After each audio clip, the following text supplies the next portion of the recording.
आज BCom part 1 में अपन बात करेंगे प्रस्ताव एवं स्वीकृति का संवहन और खंडन। इसमें एक छोटा सा टॉपिक और बचता है, उसके बारे में अपन बात करेंगे कि प्रस्ताव का खंडन कब कब हो सकता है या किस किस प्रकार से किया जा सकता है। देखिए, कल अपन ने इस बात को डिस्कस किया था कि जो भी व्यक्ति प्रस्ताव रखता है वो अपने प्रस्ताव का खंडन कर सकता है, यानी अपने प्रस्ताव को वापस ले सकता है, उसको समाप्त कर सकता है, लेकिन उसकी एक समय सीमा होती है। समय सीमा उसकी क्या होती है कि दूसरा पक्षकार यानी जिसके समक्ष प्रस्ताव रखा गया है वो उसको स्वीकार करे, उससे पहले पहले आप अपने प्रस्ताव को खंडित कर सकते हैं, उसको समाप्त कर सकते हैं। इसके अतिरिक्त खंडन की कुछ विधियां, तरीके और बताए गए हैं, या कुछ ऐसी विधियां हैं जहां कानून से प्रभावित होकर प्रस्ताव का स्वतः ही खंडन हो जाता है। तो उन सारी विधियों की आज अपन चर्चा करेंगे। तो देखिए, खंडन के बहुत से तरीके बताए गए हैं प्रस्ताव के खंडन के। उसमें सबसे आसान या सबसे सुलभ तरीका यही होता है कि हम दूसरे पक्षकार को खंडन की सूचना दे देते हैं। मैंने कोई प्रस्ताव रखा, बाद में मान लीजिए मेरा विचार बदल गया, अब मैं अपने इस प्रस्ताव को समाप्त करना चाहता हूँ, वापस लेना चाहता हूँ, तो मैं दूसरे पक्षकार को सूचित कर देता हूँ। लेकिन हमें ये ध्यान रखना चाहिए कि प्रस्ताव का खंडन प्रस्तावक उसी समय तक कर सकता है जब तक प्रस्तावक के विरुद्ध स्वीकृति का संवहन पूरा न हुआ हो। इसका सीधा सा मतलब ये है कि दूसरे पक्षकार ने यदि प्रस्ताव को स्वीकार कर लिया है तो अब उसका खंडन करना संभव नहीं है। फिर खंडन की दूसरी विधि इसमें ये बताई गई है कि यदि मान लीजिए प्रस्ताव के साथ कोई समय सीमा है, आपने टाइम लिमिट दे रखा है कि यदि आपको प्रस्ताव मंजूर करना है तो आप 7 दिन के भीतर भीतर जवाब दीजिए। तो अगर कोई समय सीमा है और वो समय सीमा समाप्त हो जाती है और दूसरे पक्षकार का कोई जवाब उत्तर नहीं आता है, तो समय सीमा समाप्त होते ही प्रस्ताव का खंडन मान लिया जाता है। यानी जैसे ही 7 दिन बीते, प्रस्ताव जो है वो समाप्त मान लिया जाता है। फिर अगर निश्चित समय अवधि नहीं है तो ऐसी अवस्था में कानून ये कहता है कि कोई भी प्रस्ताव अनिश्चित काल तक जीवित नहीं रह सकता है। यानी अगर प्रस्तावक ने कोई समय सीमा नहीं दी गई है तो फिर प्रस्ताव जो है वो एक रीजनेबल टाइम, एक उचित समय बीत जाने के बाद स्वतः ही समाप्त मान लिया जाता है। अब ये उचित समय क्या होता है, रीजनेबल टाइम से क्या तात्पर्य है? तो देखिए, उचित समय का सीधा सा मतलब यही होता है कि हम प्रस्ताव की प्रकृति के आधार पर ये तय करेंगे कि उचित समय कितना माना जाए। ये उचित समय कुछ घंटों का भी हो सकता है, कुछ दिन का भी हो सकता है और कुछ सप्ताह तक का हो सकता है। तो ये सब कुछ निर्भर करता है कि प्रस्ताव की विषय वस्तु क्या है, उसकी प्रकृति क्या है, उसके आधार पर हम तय करते हैं। बहुत जल्दी खराब होने वाली चीज़ है, मान लीजिए बर्फ़ बेचने का प्रस्ताव है, तो उचित समय जो है हम जानते हैं कि 1, 2, 3 घंटे तक का ही हो सकता है, क्योंकि वो चीज़ बहुत जल्दी खराब हो रही है, उसका स्वरूप बदल रहा है। तो कोई भी प्रस्ताव, सीधी सी बात है कि बहुत लंबे समय तक जीवित नहीं रहेगा। एक रीजनेबल टाइम हो जाने के बाद अगर उसकी स्वीकृति या स्वीकृति नहीं करता है तो वो प्रस्ताव जो है वो समाप्त मान लिया जाता है।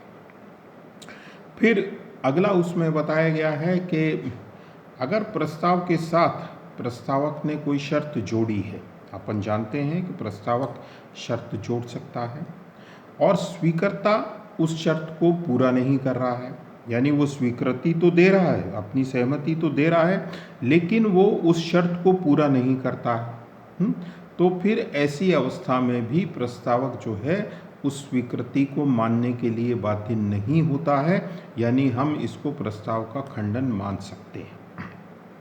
फिर प्रस्तावक की मृत्यु हो जाए, प्रस्तावक पागल हो जाए और अभी तक दूसरे पक्षकार ने उसको स्वीकार नहीं किया है, यानी दूसरा पक्षकार हमारे प्रस्ताव को स्वीकार करे उससे पहले अगर प्रस्तावक की मृत्यु हो जाती है या प्रस्तावक पागल हो जाता है तो प्रस्ताव स्वतः ही समाप्त मान लिया जाता है कानून के द्वारा। इसी तरह से यही बात स्वीकर्ता के संबंध में लागू होती है कि स्वीकार करने से पूर्व यदि स्वीकर्ता की मृत्यु हो गई है या जिसके समक्ष हमने प्रस्ताव रखा था उस पक्षकार की मृत्यु हो गई है या वो पक्षकार पागल हो गया है, तो ऐसी अवस्था में भी प्रस्ताव जो है वो समाप्त माना जाता है।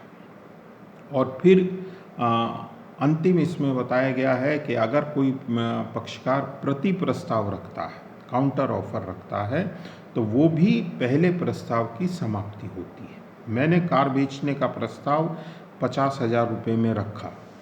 अब जिस व्यक्ति को मैंने प्रस्ताव दिया वो इसकी सहमति तो नहीं दे रहा है, बल्कि अपनी ओर से एक नया प्रस्ताव रख रहा है कि साहब 40,000 रुपये में बेचनी है तो बोलो। तो देखिए उसका ये कहना कि 40,000 रुपये में बेचनी है तो बोलो, ये काउंटर ऑफर है।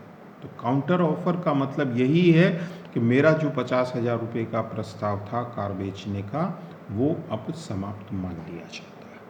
तो ये कुछ तरीके हैं जिनके आधार पर प्रस्ताव जो है उसका खंडन किया जा सकता है या खंडन हो जाता है। अब अपन बात करें प्रस्ताव की ड्यूरेशन की, प्रस्ताव की अवधि की, क्योंकि देखिए कोई भी प्रस्ताव उसकी अवधि के दौरान ही स्वीकार किया जा सकता है, निश्चित बात है। अवधि या ड्यूरेशन से मतलब है कि प्रस्ताव कब तक जीवित है, कब तक अस्तित्व में माना जाए। क्योंकि ऐसा तो है नहीं कि एक व्यक्ति ने कोई प्रस्ताव रखा और वो अनादिकाल तक हमेशा वो प्रस्ताव चलता ही रहेगा, ऐसा तो संभव नहीं है। तो प्रस्ताव की ड्यूरेशन क्या हो, तो उसमें देखिए 3-4 चीज़ों के आधार पर हम ये तय करते हैं कि प्रस्ताव की ड्यूरेशन कितनी मानी जाए। तो उसके संबंध में अलग अलग बातें बताई गई हैं जिसके बारे में अपन बात करते हैं। तो देखिए प्रस्ताव की ड्यूरेशन का पहला तो सीधा सा आधार ये है कि दूसरा पक्षकार उस प्रस्ताव को स्वीकार करे, यानी स्वीकृति तक प्रस्ताव है लीगल फॉर्म में।